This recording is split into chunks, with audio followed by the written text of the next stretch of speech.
Bili mo ako Sprite, ha? Tapos break. Pagkatapos ito, break muna kami. Binigyan niyo kami ng pagkain, eh. Sayang naman, hindi kakainin. Sige, tayo, eh. Ano po bang nararamdaman natin? Yung ganito. Sciatica. Ano po ba nangyari sa ating before, bago sumakit? Before, kasi sumba ako. Tapos, pagkatapos pahinga lang ako. Tapos naglalaban na. Pahinga ng konti, sabay laba. Oo, naglalaban. Pag matagal nakaupo, kahit wala tayong sciatica, ha? Subukan mong matagal nakaupo nakasalampak, ha? Tumitining kasi yung ano. Pasok po. Tumitining kasi yung ano natin, sa balakangan. Siyempre, katulad nyo, siyempre, hindi naman na kayo teens. Kung teens kayo, okay lang. Pero yung matagal na nakasalampak na ganyan, okay pa yung pag nakaganyan, pero wag na kayong tumayo. Kasi pag tumayo kayo, Ganyan kayo. pero pag nakakakilos kayo, pansin nyo, pag nakakapagsumba-sumba kayo, wala yan. Pero pag nagpahinga kayo, ano ibig sabihin nun? Bakit gumaganon? Ibig sabihin, dumarating yung panahon na napipit-pit yung disc natin, yung magkakaroon tayong spondylosis. Pero, naaalalayan pa yan. I-maintain nyo lang ng ganito. Pero sa inyo, hindi kayo severe. Madali lang yan sa inyo. Manhid na ba? Hindi. Hindi naman. Okay, wala yan. Kayang-kaya yan. Kayang-kaya. Tsaka, ituloy nyo lang yung pagsusumba nyo. Tandaan nyo yung mga nagsusumba ngayon. Huwag lang kayong sasabay sa mga hataw na hataw. Magugulat kayo. 80 na ako, nandito pa rin ako sa Zumba. Ang problema, may masakit na, susumba pa rin eh. Sabi ko, ipahinga Aayusin ko yun. Ayusin ko muna yun. Tapos, yung Zumba kasi, depende yan sa edad. Huwag kayong sumalang sa yung ratratan. May mga, usog lang. Yung mga hyper. Yan. Yung tama lang. Kasi baka magulat kayo. Sasabihin nyo, nakakasayaw pa ako kahapon ngayon. Hindi ako makatayo ng maayos, oh. Bakit? Kasi sira na yung disc nyo na bigla. Hindi makabalik ngayon yung facet joint. Yun ang binabalik namin. Ito, kaya natin ng madali lang doon sa inyo. Relax na. Tayo ka. Kahit walang masakit sa balakang nyo, pag naglaba kayo ng nakasalampak, pagtapos nyo, yari kayo. Higang patagilid. Tagilid po, higa.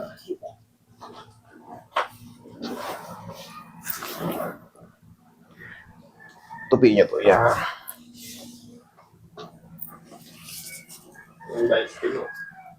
Yan, relax lang. One more. Other side.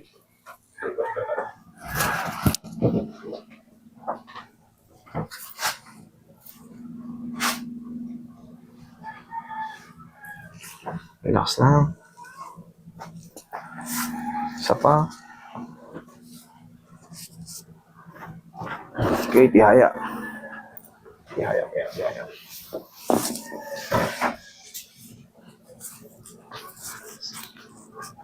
Relax lang.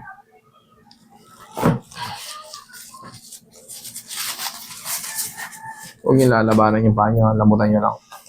Yung... Sige, relax lang.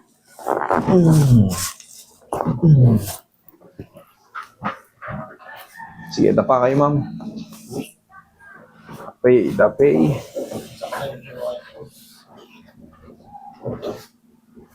Rat-rata na ba yung sa Zumba nyo? Hindi naman. Parang basic lang. Para pag napawisan kayo, mananatili kayong bata. Almost every day. Okay. Sabi ko, 3 times a week lang nagagawin.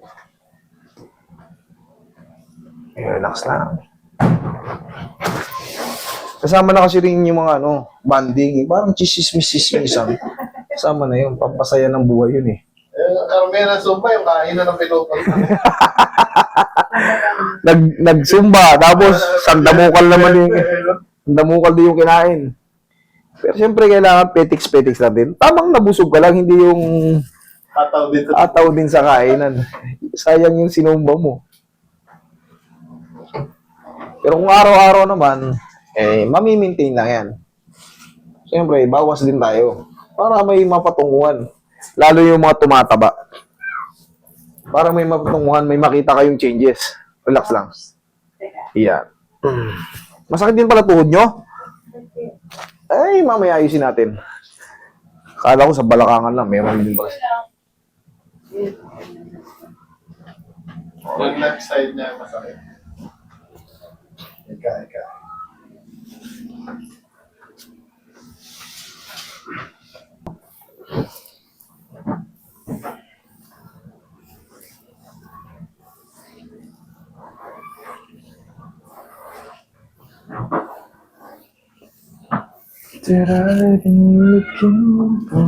Tihaya ka, madam.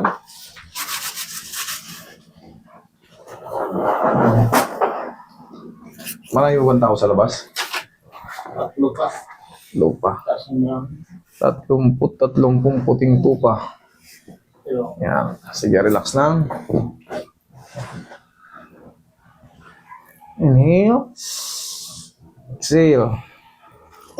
Thank you. Diyan lang muna. Iayusin din natin yung tuhod mo.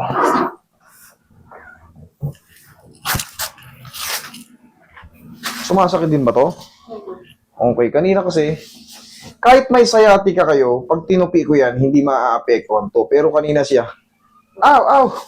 Ibig sabihin, may pumipigil, may sira ito rito sa joint.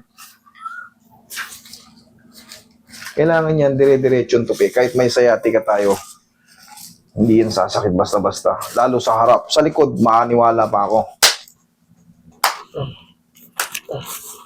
Kung labanan ha.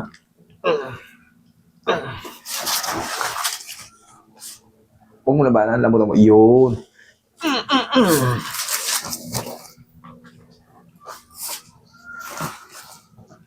Hindi ka saan. Thank you. Konti pa.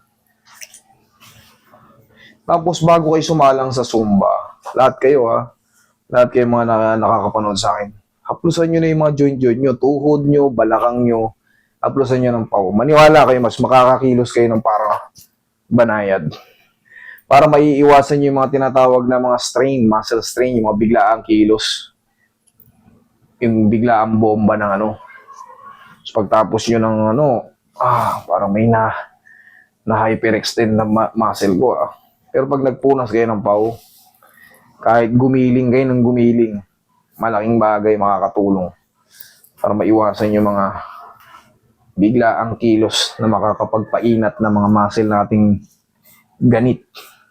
Kaya kahit saang laro, basketball, volleyball, or sasayaw, o mag-warm up na kayo, warm up.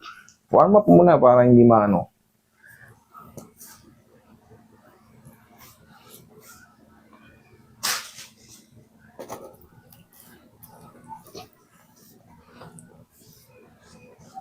Yan. Di natutupi na. Kanina, parang ayaw diba?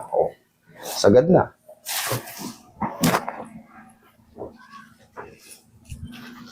Tupi mo. 1, 2, 3. Kung mapapansin mo, ipinapasok ko ng yan din gagawin mo parang sarili yan. Papasok ng ganito. 1, 2, 3. Ganun lang kabilis. Mapapansin parang naiinat yung muscle mo sa puwet. Pero mabilis lang 1, 2, 3 lang ang bilang. 1, 2, 3. Tapos, kahit pa paano, syempre nahaplusan ko na ng pau. Abot nyo naman yan Tayo ka nga, tignan mo. Tignan mo yung changes. Kasi ito yung sinasabi kong i-maintain nyo. Sige, tayo ka. Lakad ka. Check mo. Ayos. Ito yung i-maintain nyo, ma'am. Harap ka sa akin. Sige, ganyan Ginagawa nyo rin to Lakasan mo konti. Sige. 1, kabila. 2, yan. I-maintain mo yan. Pag-gising mo pa lang sa umaga, merong lalagutok dyan. Yan yung pang anti-discompression. Okay? Okay. Sige po. Thank you so much.